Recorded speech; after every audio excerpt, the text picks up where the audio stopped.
20 tahun adalah waktu yang pendek untuk kehidupan suatu institusi seperti KPPOD. Tetapi dalam masa itu saya pikir KPPOD sudah berhasil menjadi ruang publik dalam kaitan dengan kebijakan otonomi daerah dan pelaksanaannya yang berbeda-beda di satu daerah dan yang lain.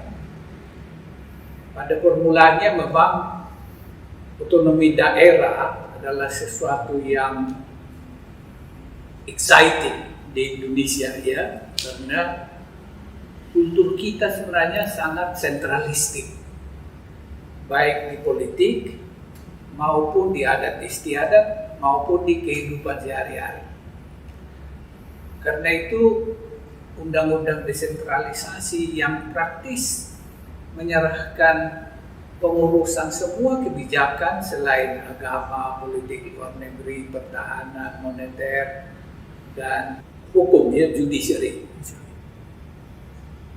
Itu mengejutkan juga bagi kita. Karena itu institusi seperti KPPOD sangat diperlukan untuk memantau bagaimana kebijakan baru ini dilaksanakan. Dan KPPOD memusatkan perhatian pada daya saing daerah melalui kebijakan-kebijakan yang lebih baik, kebijakan dalam rancangan maupun dalam pelaksanaan kebijakannya.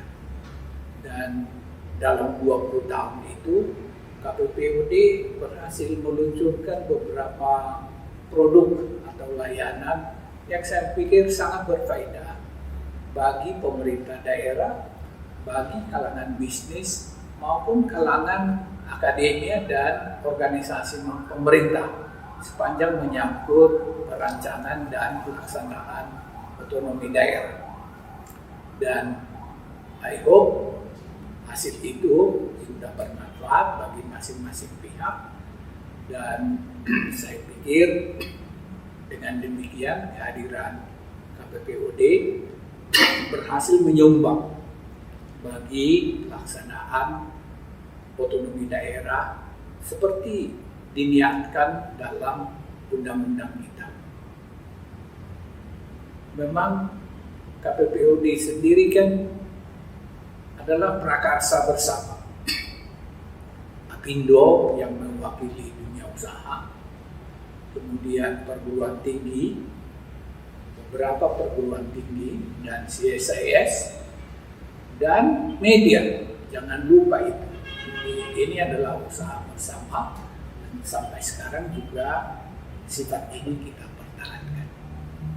KPPOD melalui Dewan Pembinanya, kita kan yayasan, melalui Dewan Pembina dan melalui badan eksekutifnya, direktur eksekutif dan timnya berhasil menggalang kerjasama yang erat dengan institusi-institusi yang terkait dengan otonomi daerah, seperti asosiasi pemerintah daerah. Juga berhasil menggalang kerjasama yang erat dengan banyak institusi dari dalam maupun dari luar negeri yang berminat melihat otonomi daerah dilaksanakan dengan baik di Indonesia. Ya. Banyak proyek KPPOD didanai bersama antara sponsor-sponsor KPPOD sendiri maupun institusi-institusi internasional. Dan sepanjang menyangkut persoalan-persoalan mengenai otonomi daerah, saya pikir KPPOD sudah menjadi alamat yang penting bagi pengusaha, bagi pemerintah atau calon pemerintah, calon bupati, calon gubernur, ataupun gubernur yang sedang menjabat, bagi NGOs, dan bagi mitra-mitra dari luar negeri sebagai mitra diskusi tentang bagaimana otonomi daerah berkembang di Indonesia. Ya, selamat kepada KPPOD, kepada kawan-kawan saya di pembina, pengawas, dan badan eksekutif. Terutama saya ingin sebut Pak Sofyan yang menurut saya sebenarnya adalah tokoh penggerak utama dari kemajuan KPPOD ini. Kemudian juga Pak Agung yang lama menjabat sebagai Direktur Eksekutif dan sekarang digantikan oleh Pak Endi Jarek. Dan 20 tahun sekali lagi memang bukan waktu yang panjang bagi suatu institusi ya. Tetapi apa yang sudah dicapai oleh KPPOD sampai hari ini menurut saya memang pantas dirayakan. Tentu dengan rendah hati kita harus mengakui banyak yang tidak bisa kita kerjakan karena KPPOD juga bukan organisasi yang besar, tapi karena kita memilih fokus yang cukup tajam, maka dengan machinery yang terbatas itu kita menghasilkan sesuatu. Sekali lagi, saya sebagai salah satu co-founder dari KPPOD mengucapkan selamat kepada seluruh karyawan KPPOD yang sampai sekarang bergabung dengan organisasi ini, dan selamat meneruskan perjuangan. Ini adalah perjuangan, bukan bisnis. Apa yang dikerjakan KPPOD adalah perjuangan yang hasilnya diharapkan tersebar, dinikmati oleh seluruh pihak yang berkepentingan dengan otonomi daerah. Harapan masa depan dalam kaitan dengan otonomi daerah sangat menantang karena berbagai alasan. Dan karena itu institusi KPPOD harus memperkuat diri.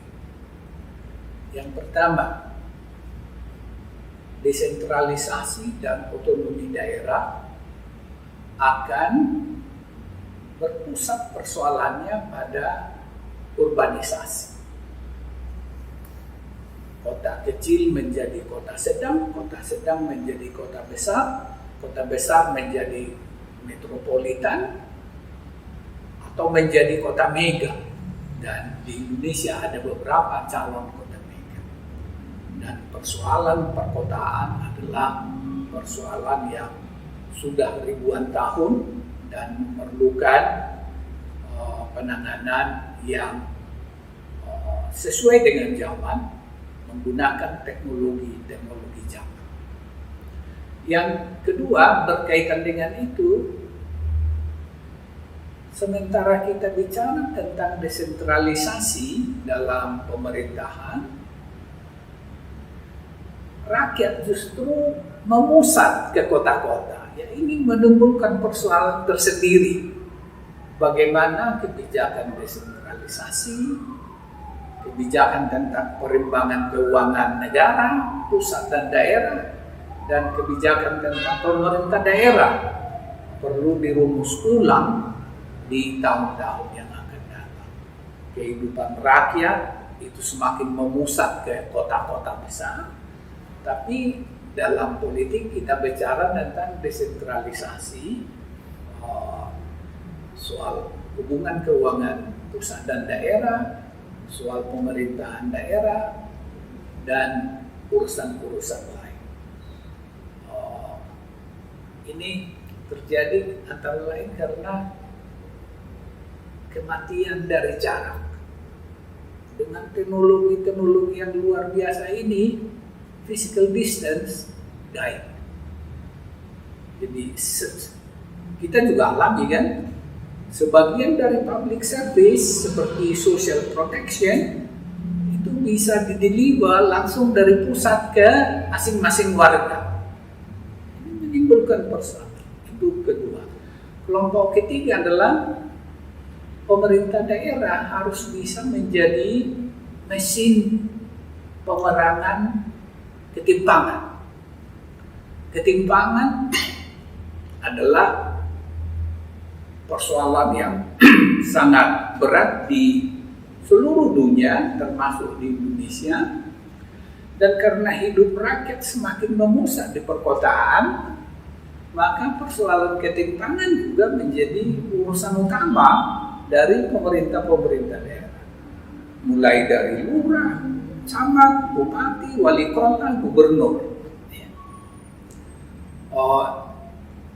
Persoalan ketiga, adaptasi terhadap climate change. Ini menjadi pelaksanaannya ini kan ada di daerah, bukan di pusat. Pusat membuat komitmen internasional dan komitmen nasional. Tapi pelaksanaannya semua ini adalah di daerah. Misalnya energi terbarukan. Indian kan pelaksanaannya adalah di kota, di desa, diurus oleh perusahaan dan pemerintah daerah. Walaupun rancangan kebijakannya dari pusat.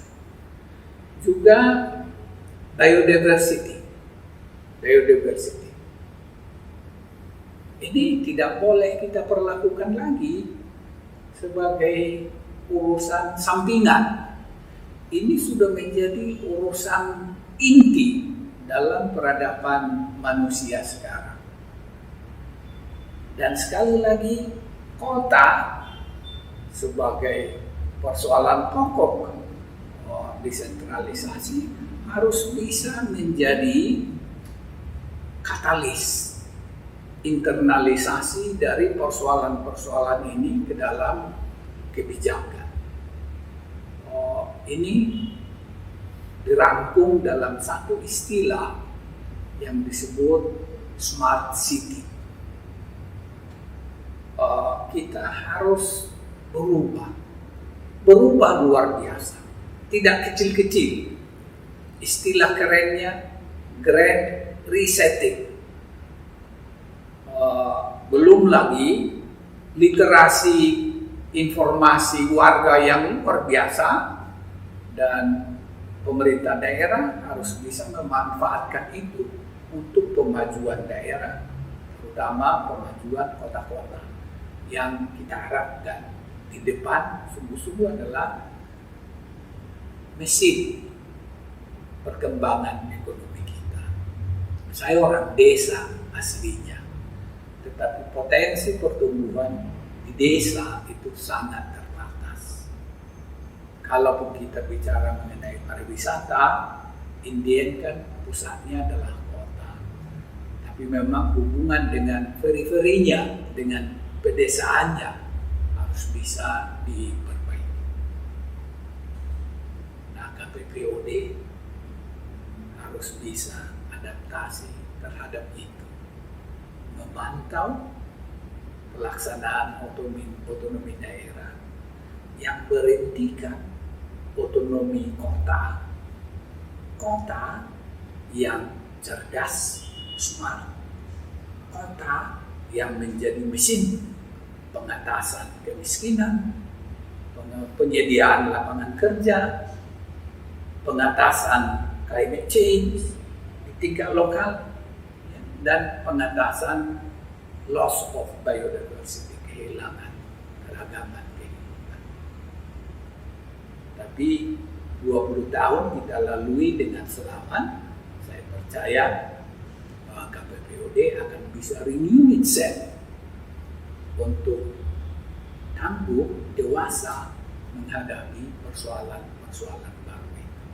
KPPOD menjadi bagian dari resetting yang diperlukan dalam kehidupan